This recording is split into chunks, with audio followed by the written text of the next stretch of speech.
Rais wa Zanzibar na mwenyekiti wa Baraza la Mapinduzi Dr. Hussein Ali Mwinyi amevizindua viwanja vya Gombani vilivyofanyiwa ukarabati mkubwa na kueleza kufarajika na hatua iliyofikiwa na Serikali ya Mapinduzi ya Zanzibar kwa ujenzi wa viwanja vipya vya kisasa nchi nzima. Rais Dr. Mwinyi ameyasema hayo katika uzinduzi wa uwanja wa Gombani mkoa wa Kusini Pemba, ikiwa ni miongoni mwa shamra za maadhimisho ya miaka 62 ya Mapinduzi ya Zanzibar, uzinduzi ambao uliambatana na fainali ya michuano wa Kombe la Mapinduzi baina ya timu ya Azam FC na Yanga African za Dar es Salaam.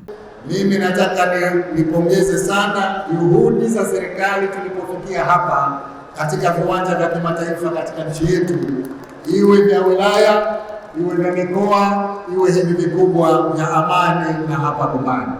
Aidha, nichukue fursa hii wapongeze na niwashukuru kwa dhati kamati ya maandalizi ya shughuli yetu hii ya leo, maana hapa tuna maandalizi ya uzinduzi wa uwanja, lakini tuna maandalizi ya Kombe la Mapinduzi. Yote yamefanyika vyema na wapa hongera sana.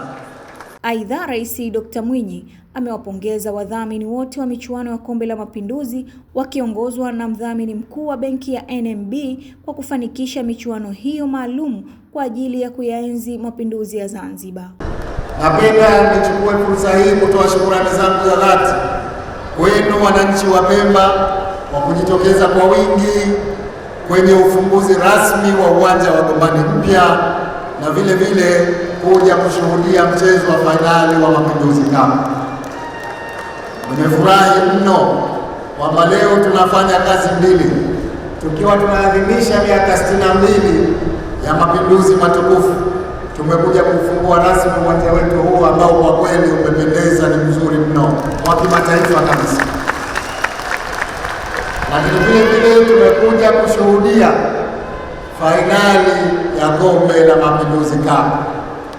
Sasa nyote mnatambua kwamba walioingia fainali timu za Yanga na Azam, wote hawa ni mabingwa wa mchezo wa mpira.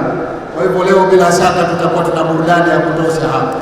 Nashukuru kwamba wananchi mmeujaza uwanja huu kuja kutazama mchezo huu. Uwanja wa Gombani umefanyiwa ukarabati mkubwa na kampuni ya Reform Sport pamoja na ujenzi wa viwanja vya wilaya ya Chake na kiwanja cha michezo mengine ikiwemo mpira wa mikono, mpira wa wavu na mpira wa kikapu pembezoni mwa uwanja mkubwa wa Gombani.